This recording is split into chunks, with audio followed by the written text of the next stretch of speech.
Welcome back to Frontstretch's continual coverage down at Daytona International Speedway this weekend. We inch ever closer to the Daytona 500.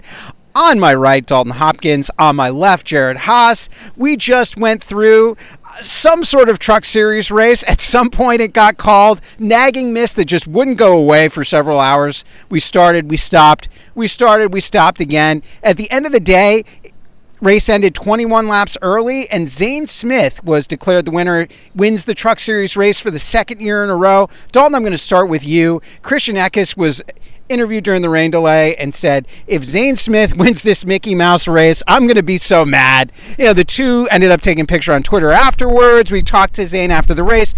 They're really good friends, so it was all in good fun. But I'm going to ask you, we don't have to be nice to Zane Smith or play nice. Was it a Mickey Mouse win? I think just about any rain-delayed race or rain-shortened race is going to result in a Mickey Mouse win, right? By definition. But you look at Zane Smith, if it was like any of those underfunded teams that we see in the back of the field that won that race, I would have said yes. But this is Zane Smith we're talking about. This is the reigning, and I do mean that as a pun, reigning Truck Series champion with FRM. He was up front anyway. That team was looking strong, and they're going to be strong for the rest of the year. I think even if we got the race restarted, Zane was still going to be in the mix. I think that win was still well-deserved, and obviously Christian Eckes is just making a little bit of fun with it. They're friends. It's all good and fun, but well-deserved in all seriousness for Zane Smith. And as much as I would have liked to have seen that race end, but he was up front, I think he deserved that win. Yeah, and certainly they're good friends now, but I look at Eckes as somebody that has something to prove this season. You know, with his new ride over at Bill McAnally in the 19, that car was really strong throughout the night. And Jared, he wasn't the only one that surprised and did really, really well. I shouldn't even say Eckes surprised. He's a good super speedway racer, but there are a lot of other truck guys that stood out tonight and had great finishes over the course of a race that we didn't expect to end as early as it did. Absolutely. We had Tanner Gray and we had Colby Howard score career best finishes here at this weekend of the Truck Series. It kind of was one of those races that there was a little bit of fruition, but it wasn't that much fruition yet. We were getting to that point, and drivers weren't able to get to that opportunity with the rain starting and stopping and starting and stopping. But we saw quite a few truckers to capitalize with that move. Zane Smith's the winner, and there's a few other drivers that are celebrating for their career best finish this weekend. Yep, we were put in position where the race really never got going, and I think the drivers were frustrated. We talked to a lot of them over the course of the rain delay, and then when everything got called early, everyone was just really never in rhythm, and sometimes you're going to get that. The one other thing I'll add before we turn to Cup practice for Friday, NASCAR went through a lot of rain issues last year, and this is what you're going to get if NASCAR is going to be really aggressive at making sure that rain doesn't mess up a race and put drivers in a position where their safety is compromised. This is the other side of the coin, right? And you're going to have these finishes. So turning to Cup practice, we had a really surprising name on top of the charts, Dalton, on Friday, but we shouldn't be surprised, right? Because he's a 7-time Cup champion. Here he is, his first race in the next-gen car, and Jimmy Johnson is now suddenly looking like he could be a contender to win this thing. Yeah, what a storyline. What a cool storyline to see Jimmy Johnson on top of the leaderboard again in the 84. We knew going into this weekend that Jimmy was going to have the drive to want to win this race. Now we know he's got the speed, too. That's what matters. And on top of that, Jimmy looked good, yes, top of the leaderboard, but then you look at the three cars behind him, all bow ties, all Chevrolets. They are answering from last night. Last night, they kind of messed up from the pit strategy in the duels, and we saw them struggle from it. We saw them not be able to match the Ford's pace. At the same time, the Fords finished, I want to say it was 5th to 16th.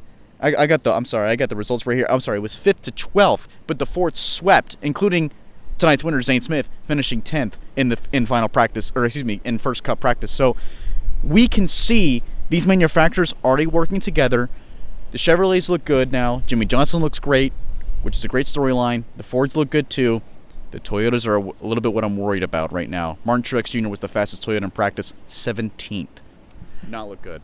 And Martin Truex Jr. 0 for 18 in Daytona 500s, the longest active streak among full-time drivers right now. So we're breaking news all the time. You can see our YouTube feed. Xfinity and Truck Series drivers were giving us their schedules for 2023. This is the time where hope abounds, where people feel like they can run a full-time schedule if they have enough sponsorship. And you could look at some of those videos. Todd Peck, David Starr in the Xfinity Series with our Motorsports came and talked with us. But a little news broke after the truck race.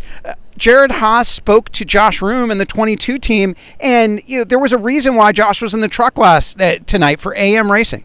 Well, it was one of those unfortunate circumstances. Max Gutierrez was expected to be more the full-time driver with AM Racing.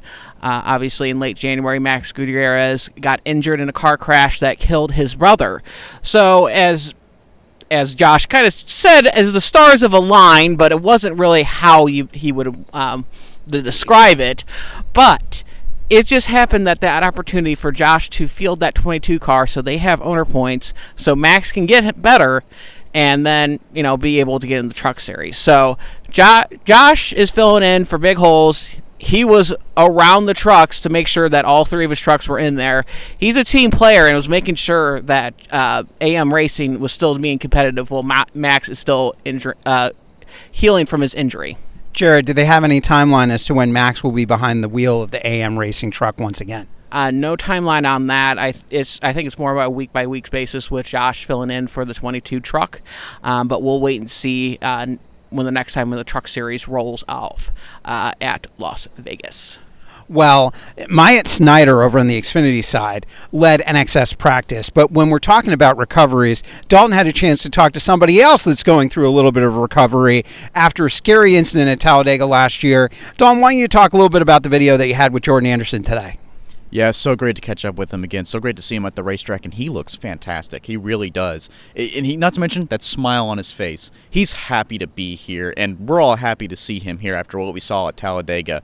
But moreover, he's excited for this season as a team owner. He has got Parker Retzlaff, who was a very promising up-and-comer that we saw last year, put up some great finishes. And you also have Jeb Burton in the 27 car. Jeb's been all over the field, all over just about in any car you can think of, and he was also did a long time in trucks, and now he's here in Xfinity. He's a veteran and working with Parker Retzlaff. He's got a great winning combination with those cars. I would not be surprised if we see a win out of those guys, and Jordan Anderson knows it. But back to Anderson, recovering well, both physically and mentally. Went on a honeymoon with his new wife in Cancun in Mexico. He really enjoyed that. He said that was the best medicine he could have gotten. So great to see him back at the track, and it's going to be really interesting to see how that team does in 2023. And certainly all of us at Frontstretch wish Jordan well as he continues his recovery and hope he's back in a race car really soon, along with owning those Xfinity and Truck Series teams. So moving on to the NXS race tomorrow, let's take a look at the field and make some picks as to who we think is going to potentially surprise. This race always has a history of either, upset winners or people we don't expect contending near the front.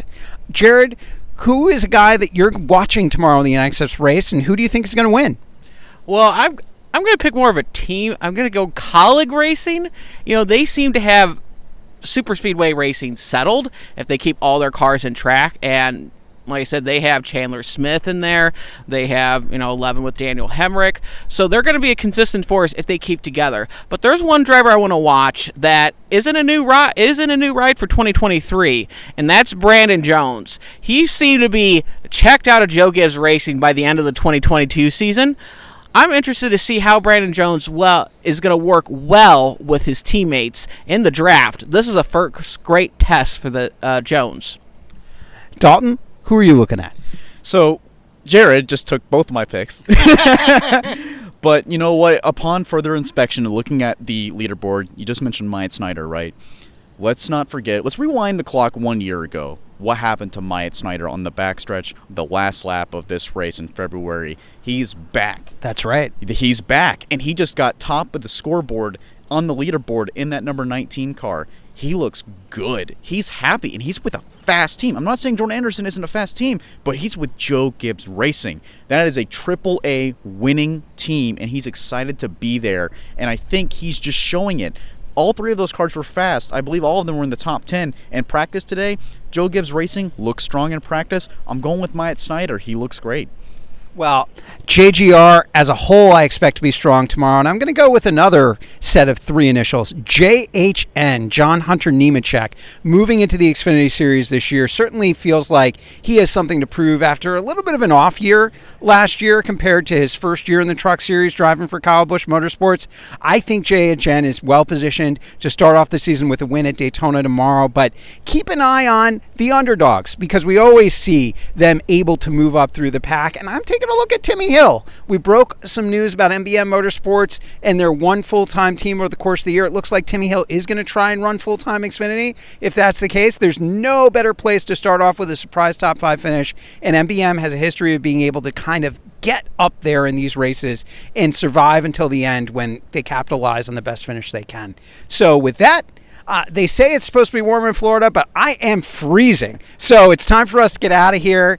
Tom Bowles, NASCAR Bowles on Twitter, Dalton Hopkins, Pit Lane LT, Jared Haas, the real Jared Haas, not the real Jared Haas. And then you could follow us on this YouTube channel and at Frontstretch on Twitter. See you tomorrow as the Daytona 500 draws ever closer. Jared Haas with Frontstretch.com. Make sure to hit that subscribe button. Also, check one of those 2 videos out that we have right beside you. Visit Frontstretch.com for more great content.